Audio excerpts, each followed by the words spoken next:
Hello and welcome to 360 Sports on Trust TV. I am Emmanuel Fashimi. On this 7th day of the month of July 2023, a whole lot has been happening in the world of sport. We might say the seasons are over in Nigeria, that is in the NPL, Nigerian Premier League, in Europe, in England, precisely Premier League, Spain, La Liga, the French Ligue 1, the Dutch League, that is Eredivisie. A lot of all the leagues are over, and we'll talk about transfers and a whole lot of other sports that are happening in Nigeria and in the world at large. On that note, I welcome you once more again to the show this morning. Like I said, we have a lot of stories for you, and I will not be on the show alone. I have my friend, my brother, a regular who will be joining us via Zoom all the way from Plateau State, VOM.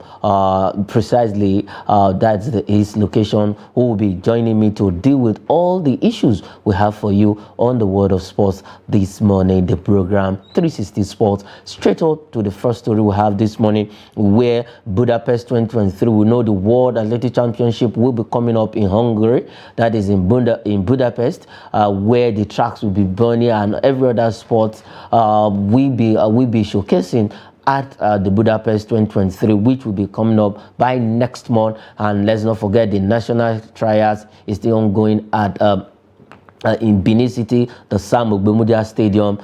And federal government has tasked all the AFN to show professionalism, strict adherence to rules. And when federal government says strict adherence, the AFN should show professionalism. They know what they are saying. They said the AFN should make sure they pick the best athletes who are informed of their life for this particular event, for this championship.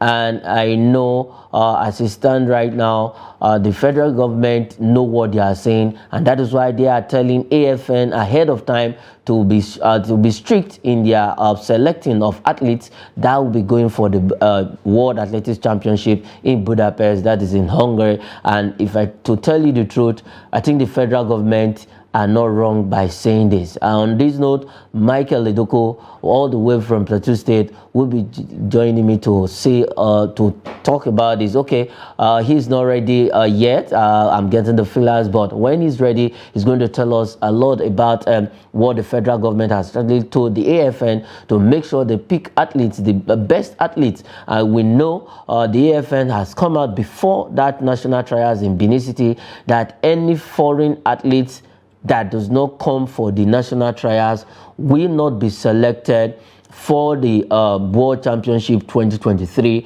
and they stood by their word. They right now will have got some information that some of the athletes, some of our best athletes, about 2 of them are thereabout, will not be going to World Athletic Championship in Budapest, and the AFN is standing by what they said, and the federal government right now is throwing their weight behind them by saying they should be strict. They should just pay attention as in attention to the rules. And what is the rules? If you are not present for the national trials, you will not be selected for the World Athletic Championship in Budapest, and that is what they are doing. The likes of Usain Bolt, where they were in the scene, Fraser Price, Sherika Jackson, Camacho Queen of the Puerto Rican, every athlete went back to their various country to attend the national trials for the World Athletic Championship, because that is where you need to be selected. The Athletics Federation of your country needs to submit your name. Okay, these are the athletes that we are presenting for this particular event. And as it stands right now, the federal government has told AFN that they should make sure they pick the best athletes for the World Championship. And if the AFN don't do that, well, maybe let's see what the federal government will do. But to tell you the truth, the federal government is not wrong by saying this. So if they had told AFN to pick athletes that are the best of the best for this championship, well, it's not a bad one. And to tell you the truth, the likes of Brume, the likes of Brume, not the girls in Brume right now. Brume, the sister, was in Benin. The woman of the moment, Tobi Amusan, was in Benin. And Ebuka Ekwechi, Rutu Suru. Every one of them were in Benin to actually get to be picked for the national trials, and that is what the federal government actually wants. They want the best. They want those who will represent the country very well, so that we will not have any issue. Let's not forget that in the World Athletics Championship, the last one in Oregon, United States of America, Toby Amuson, sincerely speaking, blew everyone away. Massive record, 12.12 seconds, massive record, and she's the eyes of the whole event right now when the Budapest Championship comes up by next month. If and we are rooting for Toby Amuson to actually win that, to defend her title that she won in Oregon, United States of America. And that is one beautiful thing with Toby Amuson. She has said she's prepared, she's ready to go all the way. She has what it takes to actually represent us well. Also, Root to Sorrow is there. We have one or two persons might not be joining them. I don't want to mention their names right now. Maybe in the other show, I'm going to tell you those athletes that AFN has said will not be going to Budapest. But let's see if this omission or if this strict adherence to the rules will actually affect our performances. But if you look at it, I think Nigerian athletes at this point in time are brimming with fire. If you look at the likes of Toby Amuson, Ebukane Kochi, Unzurike, a lot of them, Mary, every one of them, I think they are in the form of their life right now. Nathaniel also, he is doing fantastic well. So let's see, because with the way it stands, these guys can actually hold their own in the World Athletics Championship and do the nation proud. I don't know if Michael Idoko is actually ready for us, right? Okay. I'm also getting it from my producer that he's not ready. So with the way it stands, I believe, on my own personal terms, on my own personal belief, I believe our athletes will not disappoint Nigeria come in Budapest, and that is what we want. We want them to do well. Okay, Michael is ready for us right now. Michael, quickly. Well, okay, they say he's not ready, and to tell you the fact, we are going to do well in Budapest come 2023. It's just a few weeks away from now, and the tracks will be burning in Hungary. That is right there in Budapest. But let me say, whoever, those that have qualified already, congratulations to them, that they will be going to the World Athletics Championship 2023 to give a good account of themselves, to give us a good representation. And fantastic, I can tell you, anybody that the AFN, any athletes that the AFN actually deem it fit to be there, will do us proud,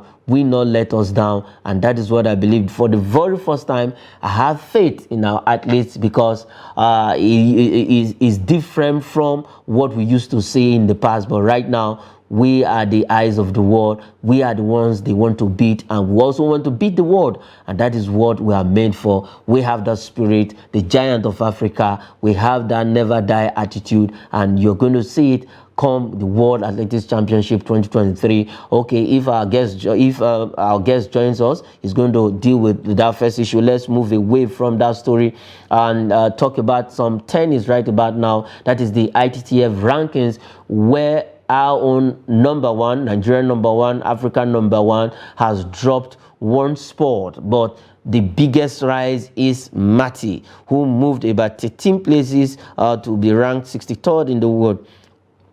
Now, tennis star Aruna Kadri has, like I say, has dropped one spot in the latest international table tennis federation rankings for men. Despite the dropping in ranking, the Nigerian international still ranked top in Africa, and is closely followed by no other person than Omar Assa of Egypt, who is placed 23rd in the world, second. And then our own fast rising teenager prodigy Taiwo Mati made a significant leap in the ranking as he chalked up 13 places to finish the month in 63rd position after recording 272 points. Okay, Michael Edoko, all the way from Plateau State, is ready. Michael, quickly, welcome on the show. First, just in 2 seconds, talk about the whole athletics federation with the federal government, and then move straight to the ITTF ranking, where our Nigeria #1, Africa #1 has dropped one spot because of some of the tournaments he participated in, mostly the one that happened in Durban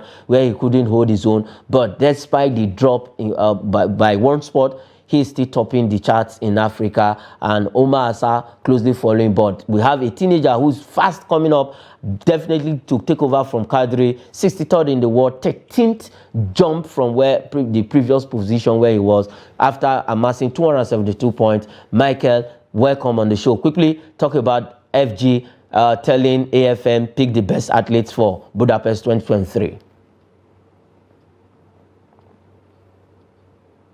Okay.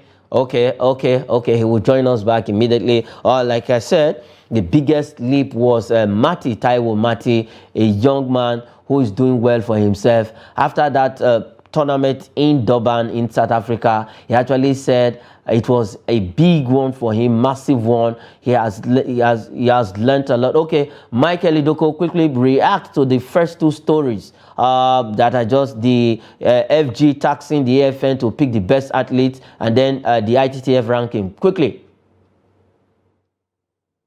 Okay, yes. For the athletics watchword when it comes to athletics, athletes, no matter in the world, you just have to show. So any athlete who does not feature for the national trials, well, they may have to receive the heavy hammer of not being part of the Budapest World Championships.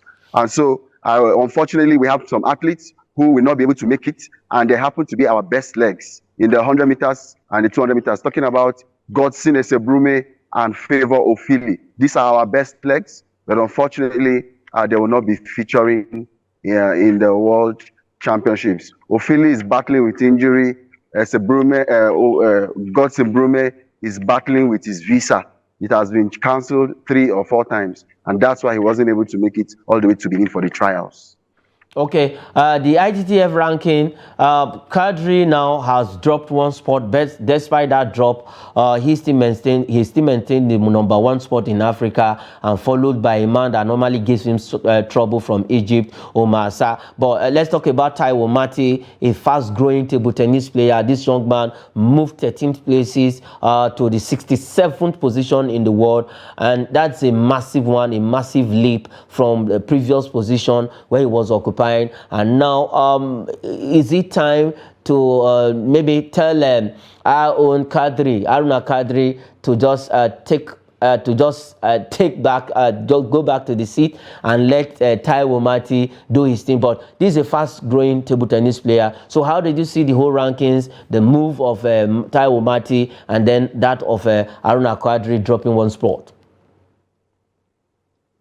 Yes, I mean, when you take back memory lane, we had the Atanda Musa that dominated the scene for about 10 years, and then you had Sheun Toriola that also dominated it for over a decade.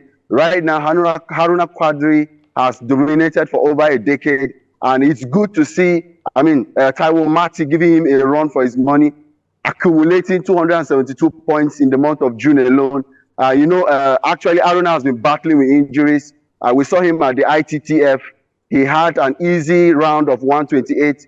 When he got to the round of 64, I think he was ousted by Alvaro in the round of 64. Since then, he has been battling with injuries. Even the tournament they had in Nigeria, it was an opportunity for him to accumulate points. He wasn't there, but Taiwo Mati has been consistent. I like a situation where you have more than one Nigerian dominating the scene. Yes, we have Omar Asa of Egypt dominating the table tennis scene, but it's good we give Haruna Kadri a run for his money. He's still in the top 20. I mean, he's ranked 18th in the world. And let's not forget, he was ranked top 10 in the world.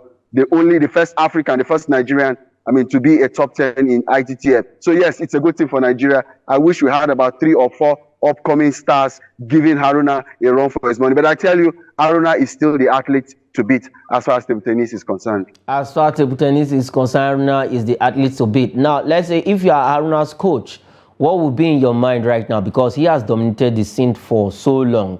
What should he be doing? Because we actually need those who will take over from them, because we don't really have a lot of table tennis players, just like we have in other sports, especially football. But we need, I think, if you are his coach, what would be your advice for Aruna Kadri?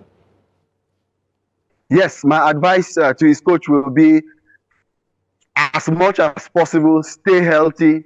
The healthier you are, the more opportunity you have, to play tournaments. ITTF tournaments unfold virtually every 2 weeks, just like the ATP World Tennis Circle. And so you have to be part of every tournament. What makes you top ranked seed? It's your ability to feature in an array of multiple tournaments within a year. That's what helps you accumulate a point. I think right now he has 1,150 points. As long as his coach can keep him healthy, let his training schedule not be too difficult so that it doesn't aggravate maybe a hamstring or a meniscus injury, he should stay healthy as much as possible. I tell you what, Haruna Quadri may just shoot back to the top 10. But then we need our team to get more athletes that will, just like Taiwo Mati, to give him a run for his money.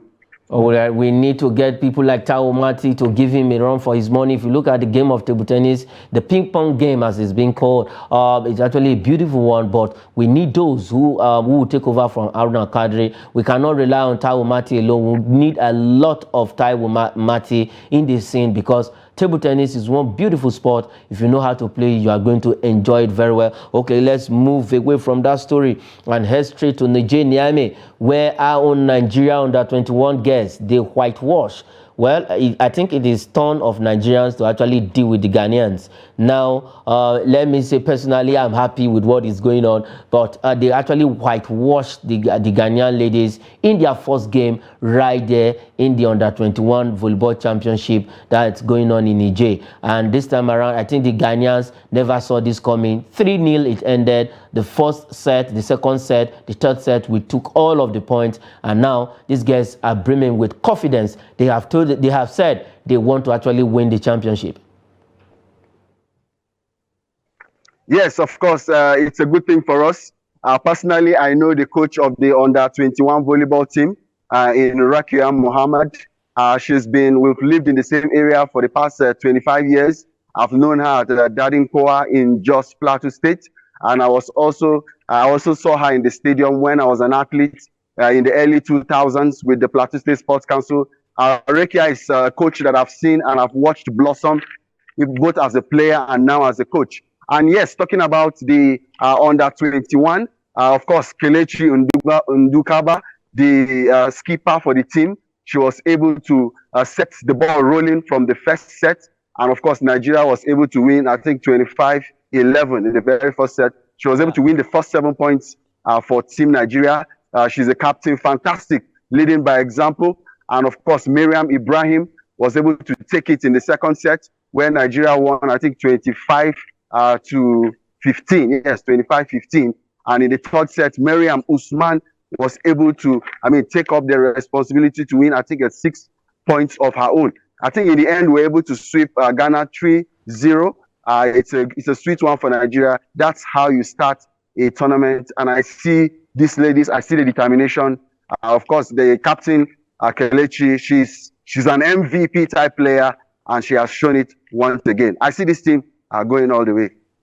All right, we've seen it again and again and again. To tell you the truth, NVB, the Nigerian Volleyball Federation, is one of the vibrant federations we have in Nigeria. And it's not a fluke, because whatever we are seeing these guys are doing in Niger, they actually prepare adequately. They spent 3 good weeks in camp. Before then, they actually had some championship, and they selected 12 good players that are representing Nigeria right there in Niger. Now, if you are to tell Coach Rekia, like you said, as a friend and somebody you know, our first game is always good for you to win your first game. Now, what are some of the lapses, or what do you think she should change in that team from your own point of view? Sometimes, an athlete may experience jet lag in between games. If you notice, within the second set, there was a time Ghana had like 8 straight points, and we were able to close them out 25-15. in the second set. You have to be sure that your athlete is 100%. If an athlete is not 100%, you can always make reference to the bench. After all, you have 6 players on the court, 6 players sitting down. So someone who you know can be a super sub, having trained with them in camp for long, you will definitely know whenever the team is suffering, there is an energizer bunny on the bench that can just come up and give the revitalization that is needed to boost the team and keep the team at sail. And that's what I think Rekia needs to do going forward, so as not to get overwhelmed during the course of the game. Not to get overwhelmed during the course of the game. Congratulations to our Nigerian under-21 volleyball girls right there in Nigeria, and congratulations to Rekia for actually doing a good job with those girls. They blew Ghana away 3-0. It ended, and they are just brimming with confidence right now in their next game. We hope and hope and hope, only hope, that they also do well. They continue this winning streak and come back with the trophy and win this FIB Zone 3 championship, and then go to the African Championship proper, where they will actually slug it out for the tickets of the FIB World Championship that will be coming up later this year. So congratulations to them once more. Let's see how it goes in their next game. Now let's leave Nigeria and come back home. Transfers has been going on in Europe. We also have our own Nigerian league also doing the transfers. Players are moving from one team to the other. It's not only in England, it's not only in Italy, it's not only in France, it's not only in South Africa. That is the South African league that are also involved in transfers. We in the MPFL, in the MPL as it will be called from next season, is also involved in some of this transfer. And this transfer, we're going to be talking about a man who went out of this country. First, he came into the limelight from Remo Stars. He left and went out and came back and joined up with Nasarawa United. But this time around, they say home is home. Victor Collins has also has gone back to Remo Stars, where he started. He played under Ogumodede in the first time he helped Remo Stars to gain promotion to the Premier League, and he left. But this time around, he came back and joined Nasarawa United. But from Nasarawa United, he's heading back straight to Remo Stars. Now, what's the beautiful thing that Remo Stars has seen in this young man, Victor Collins, that they want his services back? Yes, of course. He was the defense minister when the Remo Stars were still playing at the NNL. He was able to help the team secure the NPFL ticket, I think 2-3 years ago, 2020/2021 season. And yes, he was able to move to Nasarawa United. But unfortunately, Nasarawa had dwindling fortunes. I mean, they were in the doldrums all through the season. Any team that wanted to play Nasarawa United saw it as an already made 3 points. I blame Victor Collins not for wanting to go, back to Remo Stars on free transfer. Every team want to play for Remo. It's an opportunity for him to play in the CAF Champion reward. Victor Collins getting back to Remo Stars, where it feels like Europe. You know, in Remo, the players go for their matches via flight. They are given preferential treatment, just like the players that apply their trade in Europe. Who doesn't want to have that type of comfort? It will just bring the best out of you. At least you'll be free from the usual jet lag players experience after 12, 15 hours journey. So I'm happy for him. It's a reward for him getting the team back to the MPFL. Now he can play in the CAF Champions League. Okay, now he can play in the CAF Champions League. Let's quickly take this last transfer story. It also concerns in Nigeria, but outside the shores of this country. Let's head straight to Scotland, from Italy to Scotland. That is Cyril Desires, which we call him Onyibo Nigeria, who has actually switched from Cremonese of Italy, who were relegated last season, to a Scottish league. That is, he joined Rangers after spending one season with Cremonese. But this move, is it a good one for Cyril Desires? A man that I also deem fit. He should have been part of the Super Eagles right now because he's a good player. Yes, I think this transfer is a good one for him. If you want to be seen by the Super Eagles coach, you have to play, you have to be featured consistently. And I think this will help his career. This will boost his chances of featuring for the Super Eagles. Yeah, he's truly an Oyibo, and he has really shown that he has what it takes to be back, to be part of that Super Eagles lineup. I hope he picks up the pieces and bits of his career and moves it to the next level, of course, as he moves for his next assignments. As he moves for his next assignment, that is where we'll leave it, Michael. But Michael, where will you sign for? Chelsea, Manchester United, anybody? Of course, it has to be Manchester City, not Manchester United. Okay, that's a good one. Thanks for joining me on the show this morning, Michael. Yes, you're welcome. Any day, anytime. All right. I am Emmanuel Fashemi. Thanks for watching Sports It's Live.